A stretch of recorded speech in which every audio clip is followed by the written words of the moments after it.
오늘 새 첫 주 말씀은 복음의 사람입니다. 한국 교회의 위기는 이제 누구도 부인할 수 없습니다. 모두가 현실을 목도하고 있고 피부로 절감하고 있습니다. 우리의 아픈 현실입니다. 교회의 위상이 바닥을 치고 있습니다. 성도의 이탈이 눈에 띄게 많아졌습니다. 코로나 이후 예배 드리는 성도가 60%라고 합니다. 심하게는 50%인 교회도 많다고 합니다. 목회자를 훈련시키고 배출하는 양대산맥의 두 교단이 있습니다. 이 두 교단의 신학대학원, 이 양대산맥인 두 교단의 한 신학대학원이 이번에 미달이 되었습니다. 그러면 다른 교단의 신학대학원은 당연히 예전부터 미달이었습니다. 이 위기 상황 가운데 각 교단들은 어떻게 위기를 극복할까, 어떻게 교회를 회복할까 몸부림치고 있습니다. 위기를 대처하고 극복하기 위한 절박성이 가장 눈에 띄는 부분이 있습니다. 어느 부분에 나타나느냐 하면요, 그 교단의 표어입니다. 왜냐하면 교단의 표어 주제는 1년 동안 매진해 나갑니다.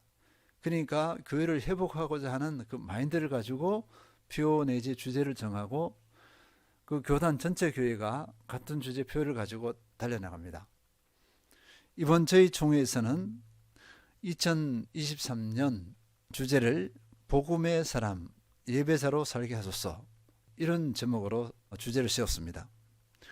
저희 교회도 이 주제를 표어로 삼아서 2023년을 다름질해 나가려고 합니다. 우리는 이 주제를 가지고 몇 주간 말씀을 나눌 것입니다. 세밀하게 살필 것입니다. 그리고 복음의 사람, 예배의 사람으로 거듭나는 계기를 삼으려고 합니다. 먼저 살펴볼 것은요, 복음의 사람입니다.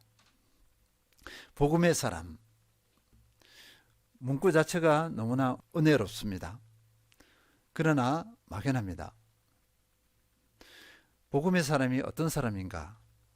우리는 우리를 돌아볼 때 우리가 생각하는 개념으로는 막연하지만 성경에서는 분명한 답을 제시해주고 있습니다.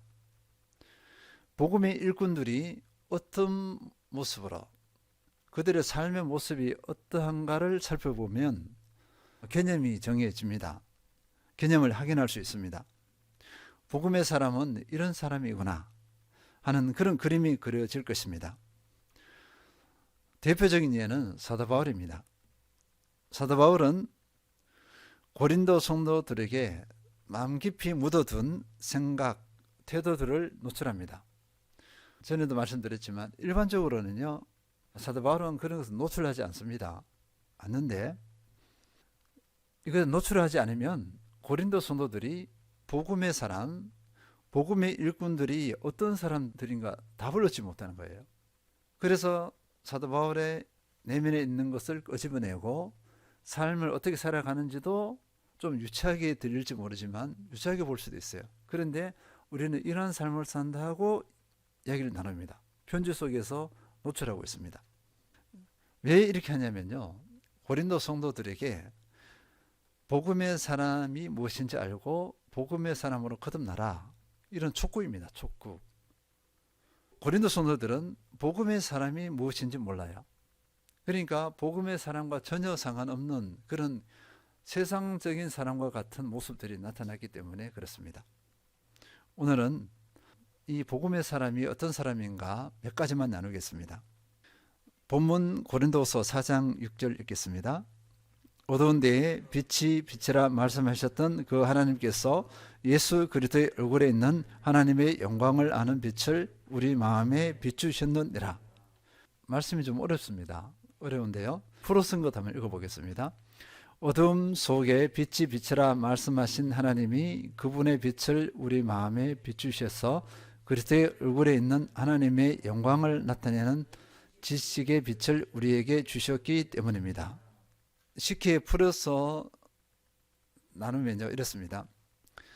하나님의 영광의 지식 또는 하나님의 영광의 복음입니다. 이 복음을 알게 되었다, 이 말씀이에요. 이게 복잡하지만 사도 바울이 복음을 알게 되었다, 그래서 복음을 믿었다, 이거예요. 표현이 고상하지만 결국 이 내용입니다. 성령의 조명 아래서 하나님의 영광을 나타내는 지식의 빛이라고 했잖아요. 이것을 다른 말로는 성령의 조명입니다. 사도 바울은 자신이 스스로 복음을 깨닫고 믿은 것이 아니라 성령의 조명에 의해서 복음을 깨닫고 받아들였다. 또 바울에게는 특별한 체험이 있습니다. 예수님을 직접 만난 거예요. 다메섹 도상에서 빛이 비추시면서 예수님의 음성을 들었습니다. 예수님을 만난 그 사건, 그 경험을 나눈 것입니다. 근데 분명히 뭐냐면 자기가 안 것이 아니에요. 성령님께서 하지 않았으면 예수님을 만나지 못하고 깨닫지 못합니다. 성령님께서 깨닫기 위해서 예수님을 마음에 모셔드렸습니다. 믿고 마음에 모셔드렸다, 이 고백의 말씀입니다. 첫째요, 복음의 사람은 복음의 말씀을 듣고 예수 그리스도를 믿어서 마음에 모셔드린 사람입니다. 다시 정리하면요, 복음의 사람은 말씀을 통해서 예수 그리스도를 믿어서 예수님을 마음에 모셔드린 사람, 이 사람이 복음의 사람입니다. 첫 번째 조건이에요. 이것이 아니면 그 다음 단계가 없습니다. 복음의 사람이라고 말할 수 없어요. 가장 기초적인 원리입니다. 예수님을 모셔드렸기 때문에 복음의 사람은 예수님이 있습니다. 그러니까 예수님이 있다는 것은 그리스도의 생명이 있다는 것입니다. 예수 생명이 있는 사람. 요한일서 5장 11절 12절 읽겠습니다. 또 증거는 이것이니 하나님이 우리에게 영생을 주신 것과 이 생명이 그의 아들 안에 있는 것이니라. 아들이 있는 자에게는 생명이 있고 하나님의 아들이 없는 자에게는 생명이 없느니라. 증거가 뭐냐면요, 하나님이 믿음의 사람에게 영생을 주셨습니다. 그 영생이 어디 있냐면요, 예수님 안에 영생이 있어요. 예수님 안에 있는 영생, 예수님을 마음에 모셔드렸으니까 그 사람은 예수님의 생명이 있고 영원한 생명이 있습니다. 이것이 믿음의 사람의 첫 번째 조건이에요. 그리고 이렇게 예수님을 마음에 모셔드린 사람은 무엇이 있냐면요, 구원에 대한 확신이 있습니다. 나는 구원받은 사람이야, 하나님의 백성이야, 하나님의 자녀야 하는 그런 확신이 있습니다. 복음의 사람은 이 내가 하나님의 자녀된 것, 예수님이 내 안에 계신 것, 영생을 가진 것에 대해서 흔들리지 않아요. 흔들린다면 복음의 사람이 아직 아닙니다. 그리고 이 복음의 사람은요, 이 구원에 감격합니다. 예수님이 내 안에 계신 것에 대해서 감격하고 기뻐해요. 데살로니가 전서 1장 6절 읽겠습니다. 또 너희는 많은 환난 가운데서 성령의 기쁨으로 말씀을 받아 우리와 주를 본받은 자가 되었으니. 이 데살로니가 성도들이요, 복음을 은혜로 받았습니다. 그러니까 이 데살로니가 성도들은 스스로 믿은 것이 아니라 성령의 은혜로 믿었습니다. 성령의 기쁨으로 말씀을 받아서 구원을 받았습니다.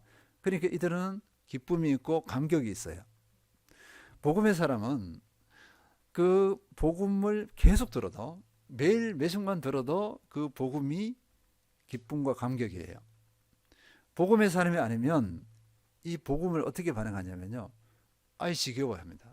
아이 지겨워, 똑같은 소리, 똑같은 말씀, 이제 다른 거, 이렇게 합니다. 이 복음을 빼버리면 다른 거 뭐가 있겠어요?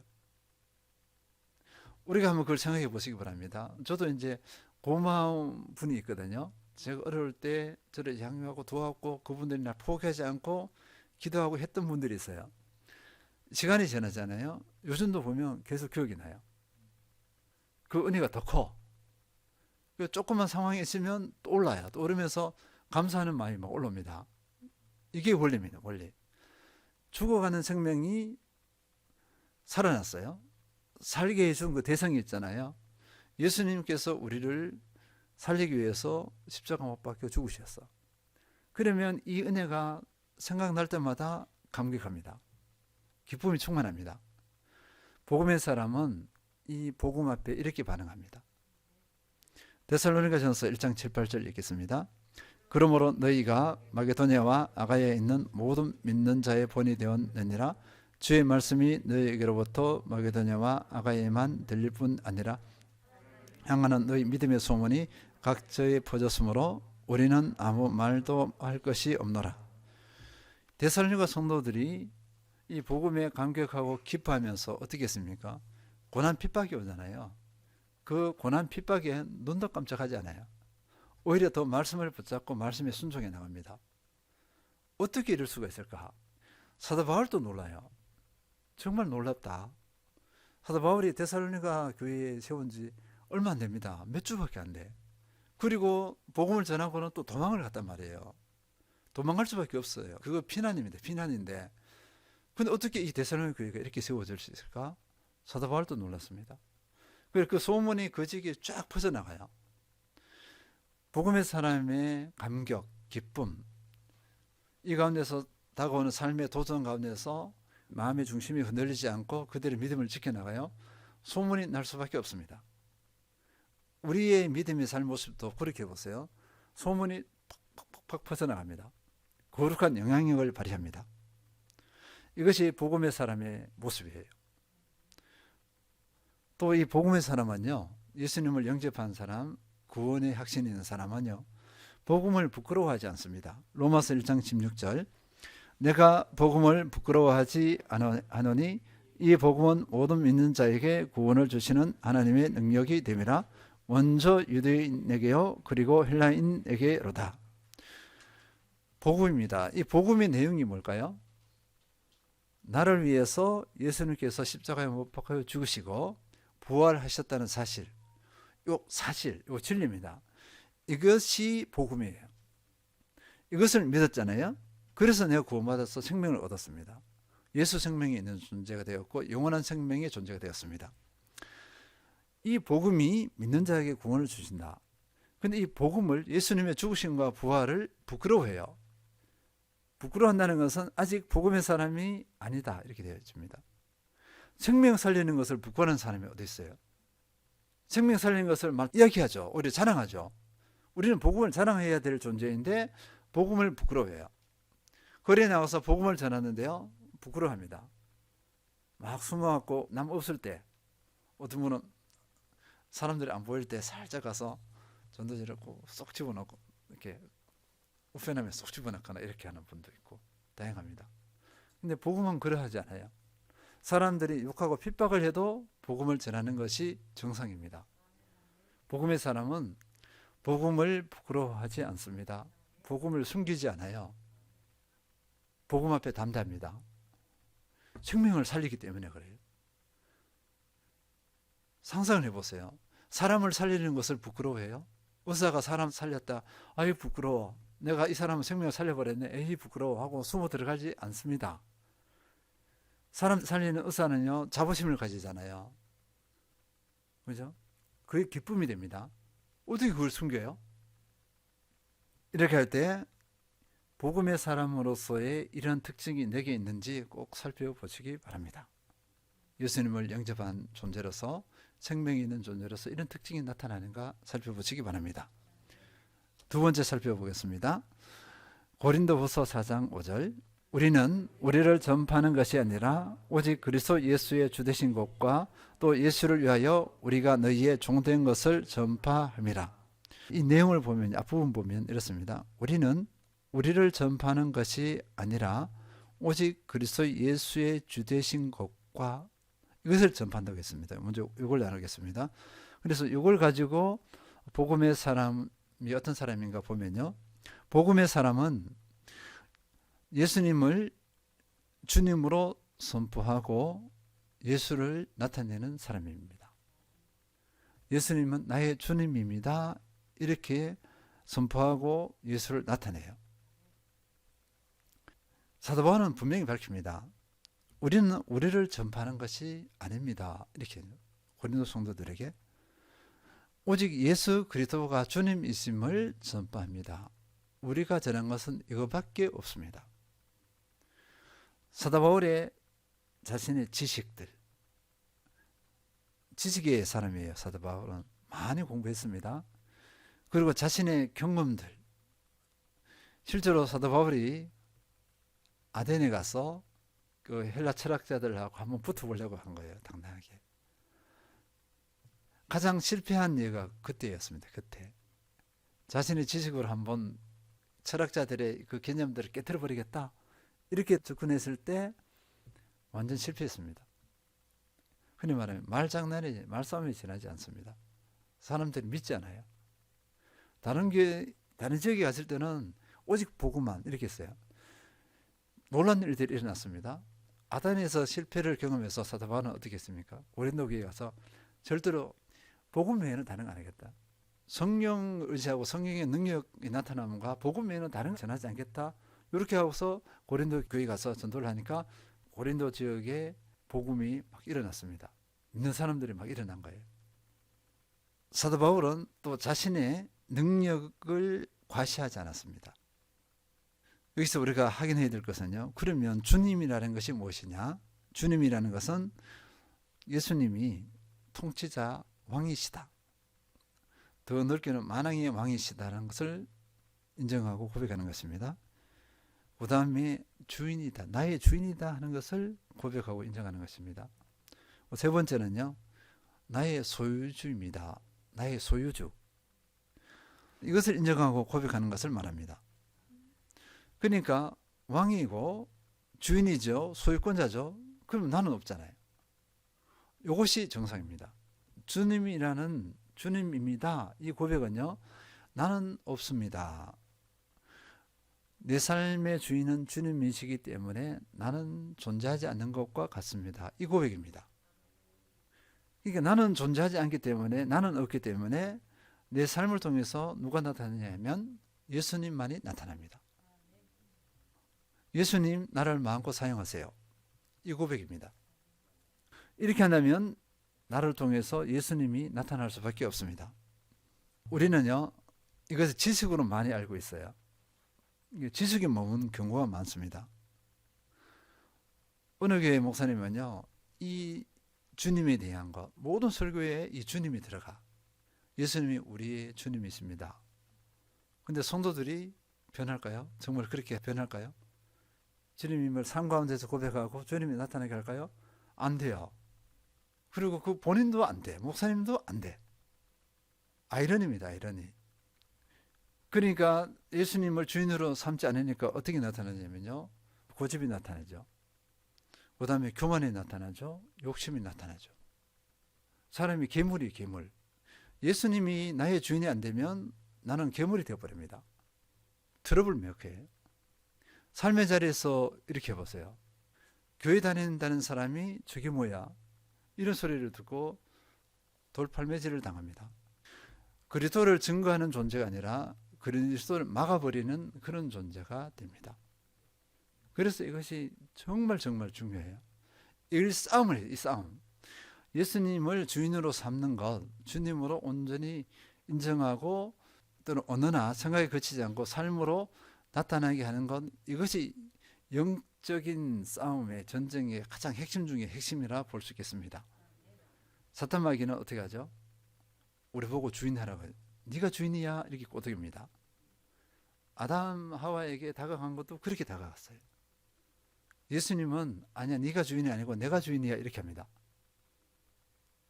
고린도전서 12장 3절 이렇게 씁니다. 그러므로 내가 너희에게 알게 하노니 하나님의 영으로 말하는 자는 누구든지 예수를 저주할 자라 하지 아니하고 또 성령으로 아니하고는 누구든지 예수를 주시라 할 수 없느니라. 성령으로 아니하고는 누구든지 예수를 주시라 할 수 없느니라. 내 힘으로 내 의지로 예수님을 주인으로 삼지 못합니다. 우리는 내 의지로 삼을 수 있는 줄 알고 그렇게 해왔어요. 그렇게 의지로 예수님 나의 주인이십니다 해놓고는 돌아서서 자기가 주인 되어버립니다. 예수님을 수단으로 삼아버립니다. 그러니까 예수님이 주인이 되지 않는 복음의 사람, 믿음의 사람은요, 예수님을 대적하는 삶을 살아요. 예수님을 경멸하는 삶을 살아갑니다. 우리는 그것을 심각하게 생각하지 않습니다. 분명히 예수님을 경멸하는 거거든요. 예수님을 대적하는데 그렇게 생각하지 않아요. 교회에 한번 예배 드리는 거, 교회 가서 한번 헌금 내고 하는 것으로 그래도 나는 어느 정도 했다고 이렇게 생각합니다. 쏟고 있는 거죠. 사탄 마귀가 노리는 것 중에 하나가 이 모습이에요. 적당히. 그리고 삶에서 예수님을 인정하지 않아. 멋대로 살아가게 만들어요. 대부분 사탄 마귀에게 쏟고 있다고 보면 되겠습니다. 복음의 사람은 예수님을 주인으로 삼고 철저히 예수님께 순종하는 사람입니다. 자신의 삶은 없습니다. 예수님의 삶만이 있습니다. 그러니까 이 사람에게서 예수님의 향기가 나고 예수님의 형상이 나타납니다. 다시는 우리는 속아서는 안 됩니다. 저도 너무 가슴이 아픈 거예요. 분명히 이 사람이 예수님을 대적하는데 신앙이 있다고 해요. 예수님을 경멸하거든요. 그런데 신앙이 있다고 생각합니다. 예수님을 주인으로 삼는 사람은요, 그 사람은 아름답습니다. 왜냐하면 연약한 자기가 나타나지 않잖아요. 예수님을 주인으로 삼았으니까. 연약한 자기는 나타나지 않고 예수님이 나타나니까 그 사람은 아름다운 사람이 됩니다. 간단해요. 우리는 이 싸움을 심도 있게 싸우고 이 싸움에서 승리하면 우리 신앙은 승리하는 것입니다. 거의 이것에 승리하면 신앙의 싸움에서 거의 99% 이상 이긴 거나 마찬가지예요. 여기에 져버리면 신앙의 99%는 졌다 이렇게 봐도 무난합니다.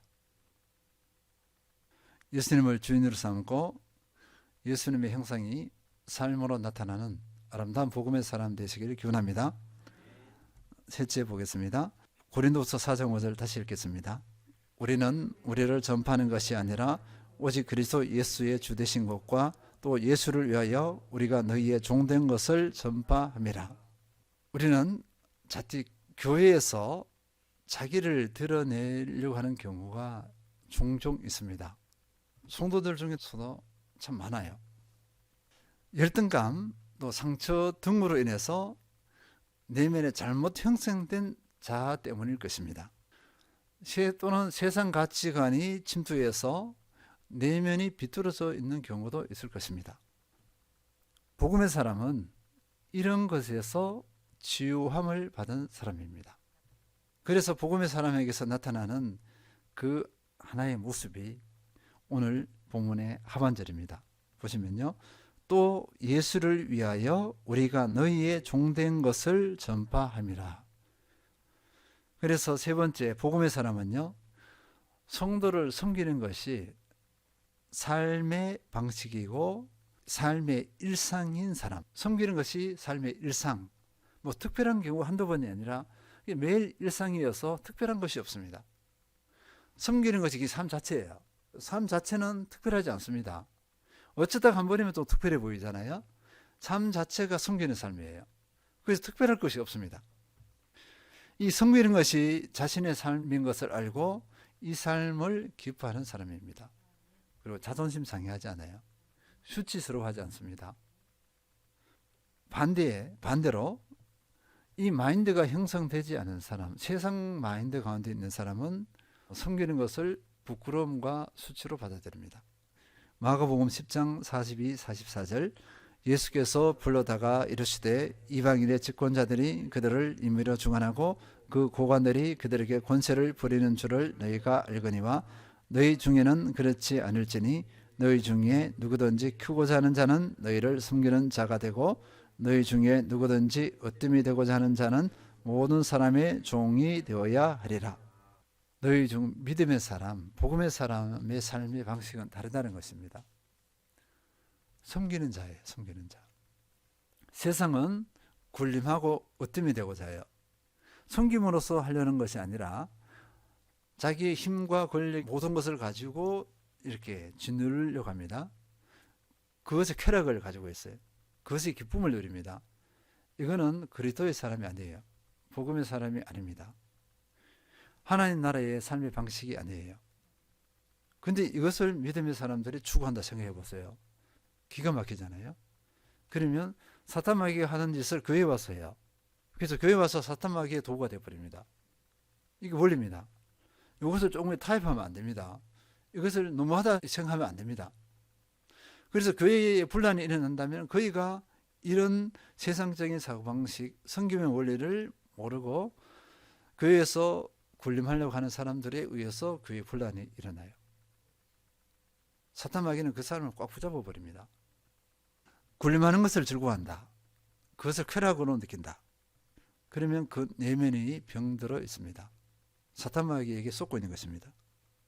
왜냐하면 하나님 나라의 백성의 삶의 방식이 아니기 때문입니다. 그럼 예수님께서 어떻게 하셨습니까? 마가복음 10장 45절 인자가 온 것은 섬김을 받으려 함이 아니라 도리어 섬기려 하고 자기 목숨을 많은 사람의 대속물로 주려 함이니라. 예수님이 이 섬김의 삶을 살았어요. 죽기까지 하면서 섬김의 삶을 살았습니다. 이벤트가 아니었어요. 눈요깃거리가 아니었습니다. 예수님의 속성입니다.